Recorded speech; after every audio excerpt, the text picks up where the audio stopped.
গতকাল রাতে কি চিন্তা ভাবনা করেছেন আপনার মনের মানুষটি?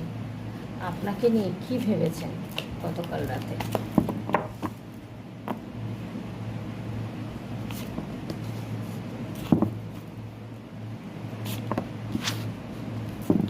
ওনার অনেক বড় স্বপ্ন,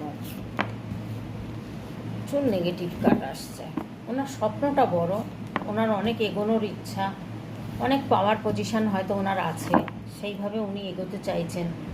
কিন্তু মনটা কিন্তু পুরো নেগেটিভ, মনটা কিন্তু ভালো নেই। আর ওনার বুদ্ধিটাও সঠিক নয়। উনি দান ধ্যান করছেন, যেটুকু ক্ষমতা ওনার, উনি হয়তো দান ধ্যান করছেন, কিন্তু অপাত্রে দান করছেন, অপাত্রে দান করছেন। যাকে প্রয়োজন, যেখানে প্রয়োজন সেখানে করছেন না। তাই জন্য এই দান বৃথা, এই দান করে কোনো পুণ্য লাভ হবে না। তো এখানে দেখা যাচ্ছে নিজেকে প্রোটেক্ট করার চেষ্টা করে যাচ্ছেন এবং খুব ফোর্সে আপনার দিকে আসার চিন্তা ভাবনা করছেন। দেখুন কত বিপদের মধ্যে আছে, প্রত্যেকটা কার্ড নেগেটিভ এসছে। ইউনিভার্সের কাছে উনি প্রে করছেন এখন। আর এটাই চিন্তা করেছেন গতকাল রাতে যে ওনার যে জেলবন্দির মতো ঘরবন্দি হয়ে রয়েছেন হয়তো, বা জেল হেফাজতের ব্যাপারও কিন্তু হতে পারে, এই কার্ডগুলো মানে বোঝায়। আর রাত্রে কিন্তু ঘুমাচ্ছেন না, সারা রাত কিন্তু যখনই ঘুমাতে যাচ্ছেন হয়তো আপনার কথা ভাবছেন বা কোনো উল্টোপাল্টা দুঃস্বপ্ন দেখছেন, দেখে কিন্তু উনি লাফ দিয়ে উঠে পড়ছেন। এরকম যাচ্ছে, রাতের পর রাত জেগে রয়েছেন, ঘুমাতে পারছেন না। তবে ওনার মধ্যে কিন্তু প্রচুর স্ট্রেংথ আছে, পাওয়ার পজিশন কিন্তু রয়েছে। কাউকে বুঝতে দিচ্ছেন না ওনার মনের কষ্ট। উনি কিন্তু চান অনেক বড় একটা জায়গায় পৌঁছাতে, সেই স্বপ্ন নিয়ে কিন্তু উনি এগিয়ে যাচ্ছেন।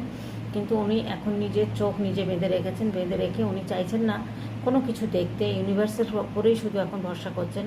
উনি হয়তো আধ্যাত্মিকতা পথ বেছে নিয়েছেন, বা ভাবছেন যে আধ্যাত্মিকতা পথটা আমি হয়তো আধ্যাত্মিকতা পথে ছিলেনও, অনেকেই থাকেন, তো সেটাও হয়তো থাকতে পারেন।